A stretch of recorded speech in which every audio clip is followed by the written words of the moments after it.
Mesdames et messieurs, bonsoir. Soyez les bienvenus pour cette nouvelle édition de notre journal de 22 heures. Au sommaire de l'actualité. À la une de l'actualité nationale, le président de la République a pris part à Addis Abeba pour le sommet ordinaire de l'organisation panafricaine. Toujours dans l'actualité nationale, sport à présent, direction le nord où la clôture du tournoi interlocalité s'est tenue à Tadjoura. Et enfin, dans l'actualité internationale, au Rwanda, Starlink déploie l'Internet par satellite au Rwanda pour révolutionner le système éducatif. C'était le titre. Merci si vous nous rejoignez. Eh bien, je vous le dis dans le titre, le président de la République, son Excellence Ismaël Omar Guelleh, a pris part aujourd'hui au 36e sommet ordinaire de l'Union africaine qui a ouvert ses travaux à Addis Abeba, la capitale éthiopienne, Awa Abdi. Les dirigeants de plus de 30 États membres de l'Union africaine se sont réunis ce matin à Addis Abeba pour prendre part aux travaux de la 36e session annuelle du sommet des chefs d'État et de gouvernement, dont le président de la République, son Excellence, M. Ismaël Omar Guelleh, qui est à la tête d'une importante délégation ministérielle, notamment le ministre des Affaires étrangères et de la coopération internationale, M. Mahmoud Ali Youssouf, et le ministre de la Commerce, M. Mohamed Ouarsam Diriye, ainsi que l'ambassadeur de Djibouti à Addis Abeba, M. Abdi Mahmoud Eibe, et le directeur des relations multilatérales du ministère des Affaires étrangères et de la coopération internationale, M. Guelleh Idriss Omar. L'accélération de la zone de libre-échange continentale africaine est au centre des discussions du sommet des chefs d'État et de gouvernement africains. Après l'entrée en vigueur de l'accord de la zone de libre-échange continentale africaine en 2019, les dirigeants de la continent africaine visent à accélérer la mise en place de cette zone de libre-échange en vue de favoriser le commerce interafricain et attirer les investisseurs. Selon la Banque mondiale, l'accord permettrait de créer plus de 18 millions d'emplois supplémentaires et générer ainsi un PIB estimé à 2,6 trillions de dollars. Grâce à sa position géostratégique située la deuxième route maritime la plus fréquentée du monde au carrefour des échanges entre l'Afrique de l'Est, la péninsule arabique, l'Asie et l'Europe, la construction des infrastructures portuaires modernes comme la zone franche internationale la plus grande en Afrique, la République de Djibouti est un maillon essentiel du projet de ZLECAf. Ce sommet qui se tient vient à un moment délicat pour le continent africain qui se veut ambitieux avec l'accélération de la mise en œuvre de l'accord de libre-échange, mais aussi porteur d'espoir et trouver une issue aux défis actuels que connaît le continent africain. Awa Abdi, Addis Ababa, capitale de l'Éthiopie. Eh bien, dans son discours lors de ce 36e sommet ordinaire de l'Union africaine, le président de la République, son Excellence Ismaël Omar Guelleh, a rappelé que les zones économiques constituent des instruments stratégiques pour lutter contre le chômage endémique de nos populations, notamment les jeunes. Eh bien, la République de Djibouti est plus que jamais attachée à une intégration économique plus approfondie au niveau régional et continental. Écoutons le chef de l'État. Monsieur le Président, Mesdames et Messieurs les chefs d'État et de gouvernement, Mesdames et Messieurs, je voudrais de prime d'abord remercier le gouvernement et le peuple éthiopien qui, comme à l'accoutumée, nous ont accueillis avec chaleur et bienveillance. C'est avec un profond sentiment de satisfaction que je prends part à cette conférence annuelle dont le thème est déterminant pour le développement économique de notre continent. Monsieur le Président, nous avons ouvert un nouveau chapitre de notre histoire avec l'entrée en vigueur de la ZLECAf en mai 2019 et les lancements des échanges en janvier 2021. Notre sommet aujourd'hui est donc l'occasion de faire avancer les discussions et d'aborder les questions pendantes. Cela est d'autant plus urgent que les récentes crises exogènes consécutives nous ont démontré la nécessité d'une résilience économique. Cela est d'autant plus nécessaire également que l'Afrique a les potentiels de ses ambitions des transformations et d'émancipation économique. Comme vous le savez, les efforts consentis au cours de décennies passés par nos pays respectifs pour développer les tissus industriels de nos économies se sont heurtés à de multiples facteurs ayant handicapé l'essor industriel de notre continent. L'avènement de la ZLECAf, nous en sommes convaincus, est la solution à cet handicap et nous permettra d'aborder ces questions sous un nouveau jour. Toutefois, sa mise en œuvre intégrale reste un défi et ces obstacles ne seront jamais surmontés sans une volonté politique forte de notre part et sans notre détermination et unité. Deux aspects clés devront être pris en considération pour une mise en œuvre efficiente de la ZLECAf. 1. Et stimuler les capacités productives des entreprises africaines par le biais des chaînes de valeur africaines compétitives grâce au rôle catalyseur de la ZLECAf. 2. Promouvoir le développement des zones économiques spéciales compatibles avec la ZLECAf. Les zones économiques constituent d'ailleurs des instruments stratégiques pour lutter contre le chômage endémique de nos populations, notamment le jeune. À ce jour, 203 zones économiques spéciales sont opérationnelles et 73 projets ont été annoncés pour être réalisés dans 47 pays africains. Monsieur le Président, la République de Djibouti est plus que jamais attachée à une intégration économique plus approfondie au niveau régional et continental. En effet, le commerce international reste fondamental pour Djibouti du fait de sa position géostratégique située sur la deuxième ligne maritime la plus utilisée, un carrefour idéal pour le commerce de biens et de services avec l'Europe, Asie et Afrique. La vision stratégique 2035 ainsi que le plan national de développement 2020-2024 ont réaffirmé dans leurs axes stratégiques l'objectif de positionner Djibouti comme une plaque tournante de l'économie régionale et continentale, offrant une plateforme multiservice de finances, du e-commerce et de nouvelles technologies de l'information et de la communication. Djibouti s'est en outre doté d'une stratégie nationale sur la ZLECAf avec l'appui de la CEA et d'une stratégie régionale de pays de l'IGAD qui est en cours de validation et qui doit prendre en compte tous les domaines des mises en œuvre de la ZLECAf. Enfin, dans le cadre du commerce de services, les 5 secteurs prioritaires pour la ZLECAf ont été soumis par mon pays et les questions tarifaires sont en cours de préparation au niveau national. En conclusion, Monsieur le Président, nous sommes les catalyseurs et les bénéficiaires de cet organe. Nous devons à nous-mêmes ainsi qu'aux générations futures de résoudre le paradoxe d'une Afrique pauvre aux ressources abondantes et de créer un marché intégré susceptible d'élargir nos possibilités de progrès socio-économiques. Je vous remercie. Retour à Djibouti, à l'instar des autres pays musulmans, la fête religieuse Isra ou al-Mi'raj a été célébrée hier soir, aussi bien dans la capitale que dans les régions de l'intérieur, par des longs moments de recueillement et de spiritualité. Tout le 27e nuit du mois de Rajab, les Djiboutiens, comme les autres musulmans du monde entier, commémorent le miracle Isra et du Mi'raj, qui constitue le voyage nocturne de l'ascension du prophète dans les cieux une année et demie avant l'hégire. Les Djiboutiens ont consacré cette nuit à la lecture des versets du Saint-Coran dans les différentes mabraises de la ville. Beaucoup de jeunes ont passé la nuit à écouter des hadiths sur le prophète. À cette occasion, les ulama soulignent la grande importance et les leçons tirées par cet événement qui est encore l'une des empreintes gravées dans la mémoire collective de la nation de l'islam qui participe à la célébration de cette grande occasion. Il convient de noter que cette fête a eu lieu le 27 et le 28 Rajab du 7e mois de l'année musulmane. Sport à présent, où je vous le dis dans le titre, sous l'égide du secrétariat d'État chargé des sports, la sous-direction régionale de Tadjoura a clôturé hier après-midi la 2e édition du tournoi interlocalité de la région de Tadjoura au stade synthétique S6 au collège. Dans un stade ultra comblé, dans une ambiance de grand rendez-vous, la finale opposait 2 outsiders du tournoi, à savoir 2 belles équipes de la région qui prônent le beau jeu, notamment le FC Hawali et celle de Mablassi. La première est redoutée pour avoir dans son effectif le meilleur joueur plutôt de la région de Tadjoura, en la personne d'Ilias, et la seconde pour son collectif de rêve. Avec Akar Abdo, aussi fait de la rencontre, les officiels et les 22 acteurs ont respecté une minute de silence pour la mémoire des victimes du tremblement de terre en Turquie et en Syrie. Le coup d'envoi de cette match d'anthologie fut donné par le secrétaire d'État chargé du sport, M. Hassan Mohamed Kamil, et le ministre de la Défense, Hassan Omar. De l'entame du match, l'équipe Hawali s'est montrée plus entreprenante, mais maladroite devant le but. Une maladresse qui va exploiter son adversaire pour le punir. Une démonstration de force qui progressait sur le pelouse avec une aisance douloureuse. Pour les supporters des Hawali, c'est sur le score de 4-1 en faveur de Mabla que le match pris fin dans une atmosphère conviviale et de fair play. Outre le ministre, l'événement a vu la présence de plusieurs autorités locales, en l'occurrence le préfet de la région, Hassan Dabalé, le président du conseil régional, Omar Hussein, des parlementaires, des responsables du secrétariat d'État chargé des sports, ainsi que plusieurs autres personnalités de la région.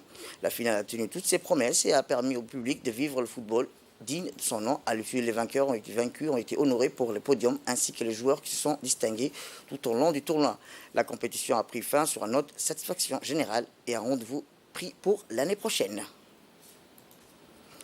Eh bien, le préfet Tadjoura a remercié les organisateurs de ce tournoi régional et a salué l'engagement du secrétaire d'État au sport, M. Hassan Mohamed Kamil, et l'ensemble de ses collaborateurs à l'endroit de la jeunesse de la région afin de créer des engouements et des festivités sportives à la détection des jeunes talents dans le futur, d'avoir des équipes régionales dignes de ce nom et dans la continuité de l'État développé de ce tournoi pour la région de Tadjoura.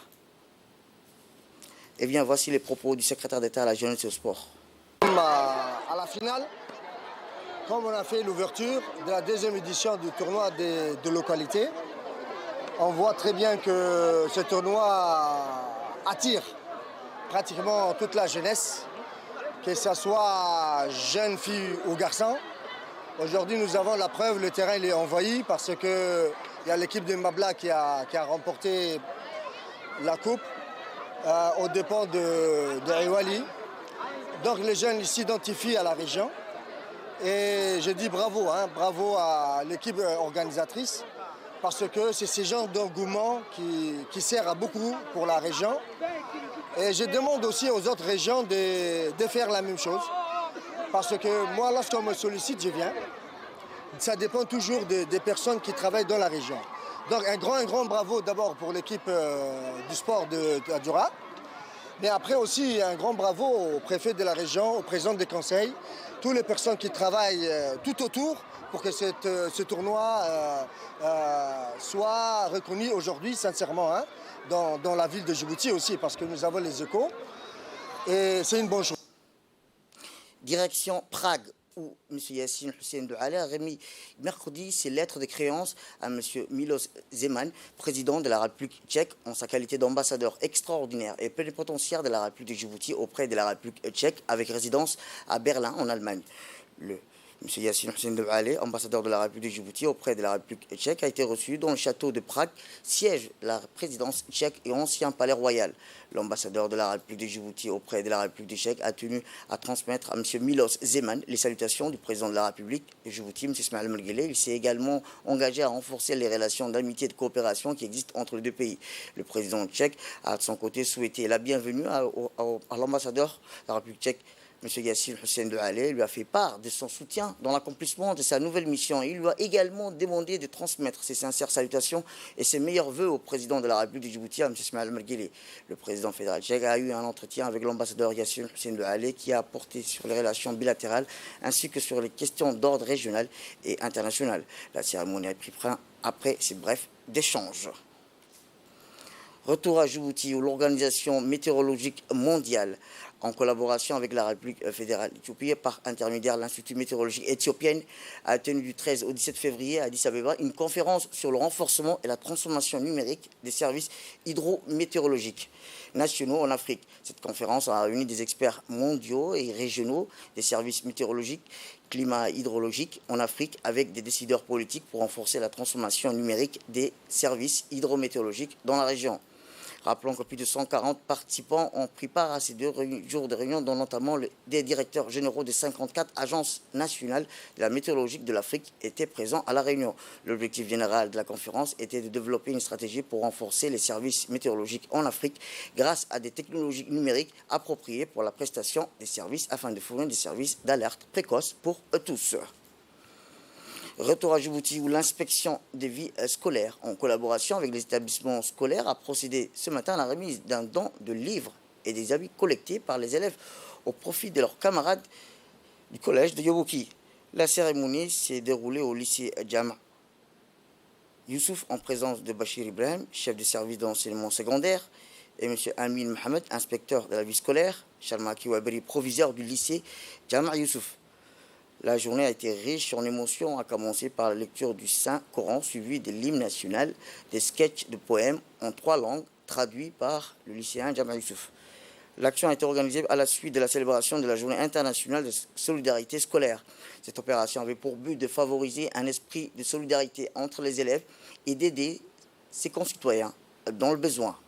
Eh bien, l'inspection des vies scolaires a félicité les élèves proviseurs qui se sont portés volontaires pour cet acte de solidarité. Ils ont également remercié le ministre de l'Éducation nationale, M. Moustapha Mohamed Mahmoud, pour son soutien constant de telles actions d'intérêt général. C'est un grand honneur pour moi et l'équipe de l'inspection qui m'accompagne d'organiser cette action de solidarité en collaboration avec les établissements. Donc, je dois rappeler que nous avons organisé, il y a quelque temps, une journée de solidarité, les établissements scolaires, et c'est à la suite de cet événement que les élèves se sont lancés volontairement, il faut le dire, hein, les élèves se sont lancés volontairement à faire la collecte que vous voyez ici. Et cette collecte, composée des livres, vous voyez, il y a plein de livres, des habits, des produits alimentaires, ce sont les produits qui ont été collectés volontairement par les élèves. Donc par là, nous voyons que nous, les Djiboutiens, jeunes comme adultes, nous avons l'esprit de solidarité qui est déjà ancré en nous. Donc je voudrais, à cette occasion, vraiment féliciter tous les élèves qui ont contribué à cette action, bien sûr sous l'encadrement des chefs d'établissement, des enseignants. Donc, cet esprit de solidarité, nous voulons le promouvoir dans les années à venir dans nos établissements scolaires. Donc, nous allons organiser cette journée chaque année dans nos établissements. Donc, je vraiment félicite les élèves qui ont fait ces gestes, donc au profit de leurs camarades qui sont dans le besoin, dans le milieu rural. Et j'aimerais aussi remercier tous ceux qui ont contribué à cette action. Et nous allons tous être ensemble pour aider nos élèves qui sont dans le besoin, dans le milieu rural.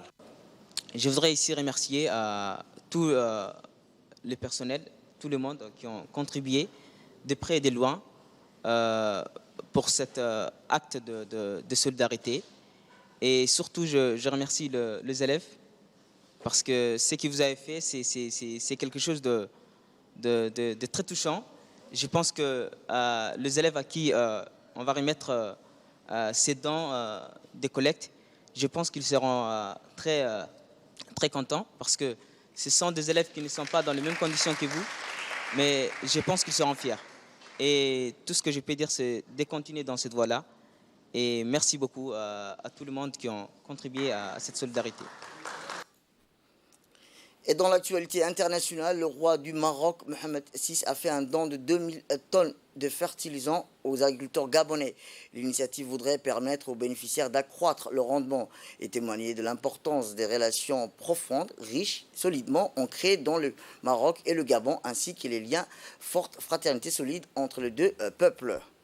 À l'issue d'un entretien avec le président gabonais à Libreville, ce 15 février, le roi du Maroc a fait don de 2000 tonnes de fertilisants aux agriculteurs gabonais. L'initiative voudrait permettre aux bénéficiaires d'accroître leur rendement et témoigner de l'importance de relations profondes, riches et solidement ancrées entre le Maroc et le Gabon, ainsi que le lien fort de fraternité et de solidarité entre les deux peuples. Le roi du Maroc était en voyage à Libreville au Gabon cette semaine. Au terme de l'entretien que le souverain marocain a eu avec le président gabonais, il a procédé à la remise d'un don de 2000 tonnes de fertilisants aux agriculteurs gabonais. L'offre intervient dans un contexte où les producteurs gabonais sont confrontés à des difficultés d'approvisionnement. Et enfin, Starlink poursuit sa progression en Afrique. Après le Nigeria, l'opérateur Internet par satellite du milliardaire Elon Musk va poser ses valises au Rwanda avec la promesse de révolutionner le système éducatif dans les zones non couvertes par le fibre ou autres réseaux ADSL.